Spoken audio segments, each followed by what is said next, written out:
Hello friends, welcome back to my channel. तो GPAT अगर तुम क्वालिफाई कर चुके हो तो कॉन्ग्रेचुलेसन। एंड जीपैट क्वालिफाई करने के बाद अगर जो लोग नाइपर क्वालिफाई कर चुके हैं, ऐसे बहुत सारे स्टूडेंट्स का सवाल रहता है कि नाइपर में एडमिशन लेने के बाद इस 2 साल में क्या होता है मास्टर्स में। तो नाइपर में अगर तुम लोग रिस्पेक्टिव कुछ भी departments like pharmacology, pharmaceutics, natural product और मेडिसिनल केमिस्ट्री, फार्माको इन्फॉर्मेटिक्स, जो भी तुम डिपार्टमेंट तुम्हारा अलॉट हो चुका है, तुम एडमिशन ले चुके हो, तो फर्स्ट सेमिस्टर में क्या होता है, मैं एक एक सेमिस्टर करके बोल रहा हूँ कि कैसा इधर क्या होता है एक्चुअली नाइपर में। तो फर्स्ट सेमिस्टर में एडमिशन लेने के बाद उसमें 8 या 10 सब्जेक्ट्स रहेगा।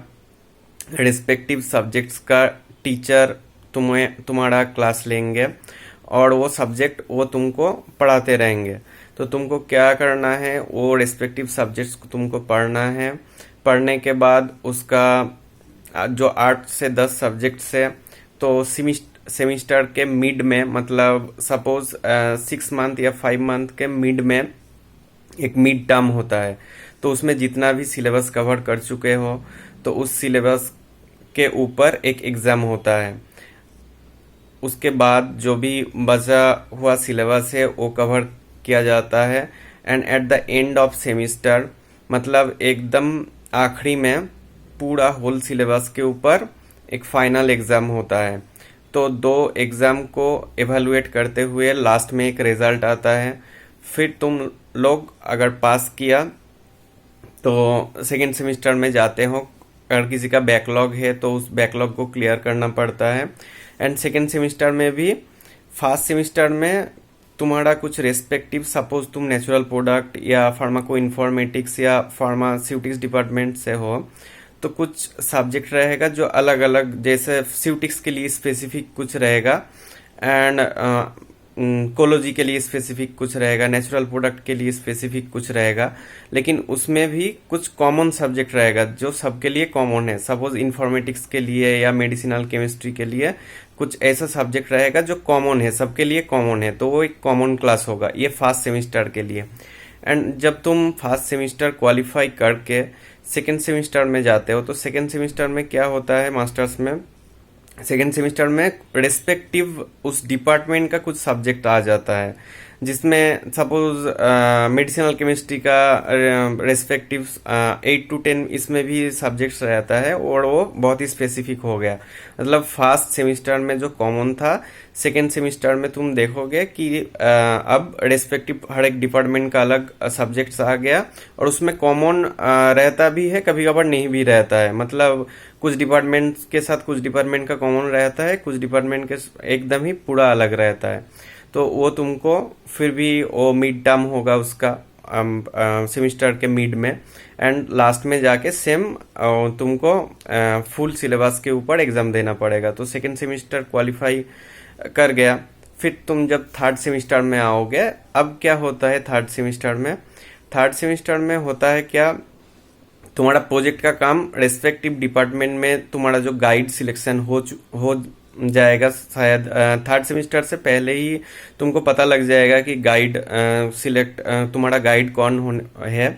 तो उस गाइड जो तुमको बोलेंगे, या तुम्हारा इंटरेस्ट जिसके ऊपर है उसके ऊपर अब तुमको गाइड, मतलब बोलेंगे कि इस प्रोजेक्ट के ऊपर तुम काम करो।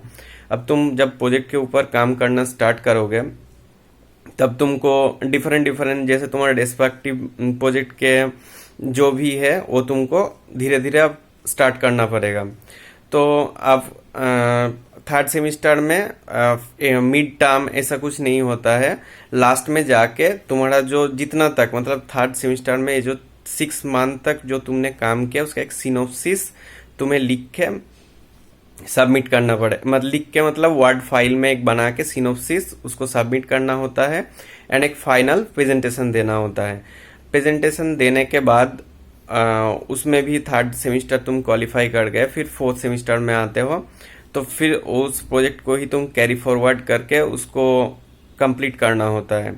अगर बहुत ही ब्रॉड है तो अगर कंप्लीट नहीं हो पाएगा, तो जितना तक होता है उतना तक सब कोशिश करते हैं इसको ले जाने के लिए। एंड वो भी फोर्थ सेमिस्टर में लास्ट में जाके तुमको थीसिस देना पड़ता है। पूरा तुमने जो सेकेंड ईयर में तुमने जो पूरा मतलब थर्ड सेमिस्टर फोर्थ सेमिस्टर मिला के तुमने जो पूरा काम किया प्रोजेक्ट का, उस प्रोजेक्ट का तुमको हार्ड बाइंडिंग करके फाइनल उसमें लिख के हार्ड बाइंडिंग करके उसको सबमिट करना है और एक फाइनल प्रेजेंटेशन देना है जिसमें एक्सटर्नल भी बाहर से आते हैं और रिस्पेक्टिव डिपार्टमेंट का टीचर भी रहता है।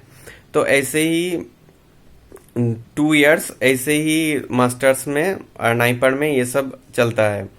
तो अगर इस वीडियो तुम्हारे लिए हेल्पफुल है तो इस चैनल को ज़रूर सब्सक्राइब कर लेना और फार्मेसी रिलेटेड वीडियो इस चैनल में अपलोड होते रहेगा। और अगले दिनों में जैसे फार्मा पीएचडी के लिए NIPER JEE PhD and different types of competitive exam के लिए और भी मैं वीडियो अपलोड करते रहूँगा। तो all the best and thanks for watching.